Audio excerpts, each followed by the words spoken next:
Talev, pays de Loufa, fin Samonios. Non, décréta Outu.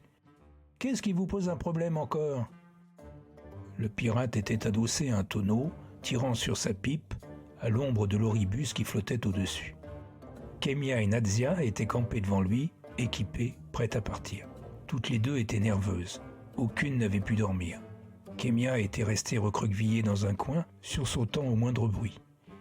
Elles avaient caché le corps d'Areg derrière des caisses. Qu'il soit découvert n'était qu'une question d'heure. « Je veux bien vous amener à Azir, vous, dit le pirate en désignant Kémia, mais pas elle. »« Et pourquoi ?» s'insurgea Nadia. « Ça va bien, les éléphants à bord. Vous allez me payer le trajet, peut-être ? De ma visite à Azir dépend l'issue d'une guerre et vous chipotez pour quelques billets ?» grinça Kémia. « Billets, pièces, c'est pareil. »« Ça aussi, j'y ai repensé, » dit Outu en se redressant. « Votre affaire de vampire, ça ne suffira pas. Ils sont très efficaces. Enfin, c'est ce qu'on m'a dit. Mais ce ne sera pas assez pour que vous puissiez convaincre Azir. »« Ouk le pense, » assura Kémia, jetant un œil inquiet envers un homme qui s'approchait.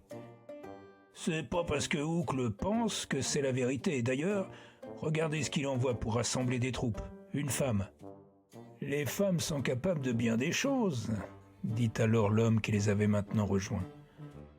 Il avait le torse nu parcouru de cicatrices, ses cheveux étaient blonds et sales, et il tenait dans sa main une bouteille de rhum. Si Nadia resta en apparence d'une humeur égale, Kémia sentit une boule de stress se former dans sa poitrine. Le pirate adressa au nouveau venu un faux sourire, puis, entraînant les jeunes femmes un peu plus loin, il reprit plus bas « Je ne prendrai pas le risque de m'infiltrer en terrain ennemi. Dès qu'on passera au-dessus de leur ligne, les liards nous tireront comme des pigeons. Ils ont des catapultes et ils savent s'en servir. »« Si on passe par la côte, ça marchera, » affirma Nadia. « Les liards ne surveillent pas cette partie, je crois.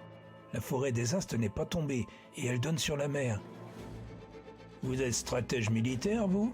On ne peut se baser uniquement sur des « je crois » et naviguer au-dessus des terres et de la mer. C'est pas tout à fait la même chose. Quant à la mer en question, sur laquelle donne la forêt des Astes, c'est Wolfus Bay, et elle porte bien son nom.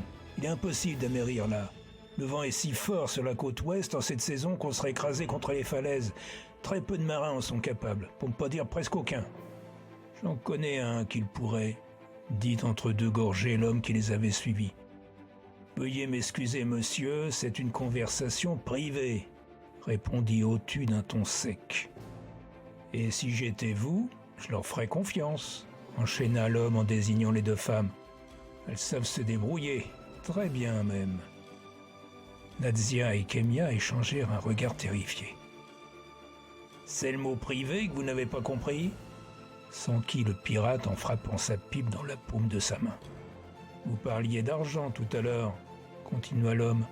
« Décidément, » soupira Outu, dodelinant de la tête en signe d'exaspération. « J'en ai. » À ces mots, Outu détailla celui qui venait de parler.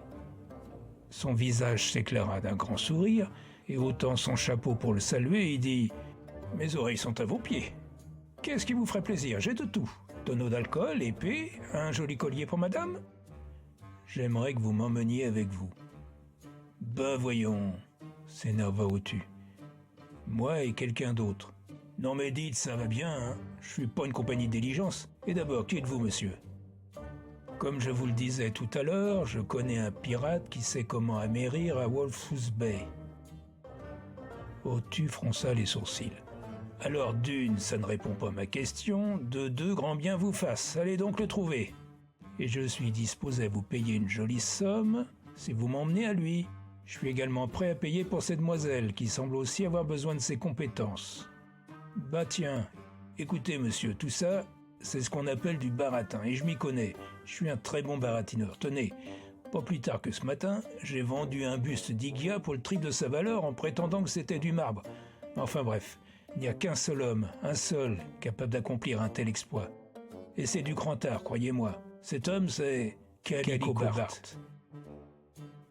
Les deux hommes prononcèrent ce nom en même temps. « Et je sais où on peut le trouver, » acheva l'homme. « Dites-moi votre prix. » Le visage du pirate se marqua d'une expression singulière, celle qu'on adopte quand la chance tourne. « Et où le trouve-t-on alors, ce cher Calicot ? Je vous le dirai une fois que ma fille et moi serons à bord. »« Votre fille ?» répéta Autu, probablement en train de calculer ce que lui rapporteraient ses passagers. « C'est une adulte, oui ? Le prix se fait en fonction de l'âge, pardon. Ce serait... » Il faisait visiblement un effort de calcul mental. 1000 pièces d'or, dit l'homme. Vendu. Comment s'appelle-t-elle votre fille ? Beyla ? Hasarda Nadia ? Oui, Beyla, confirma l'homme.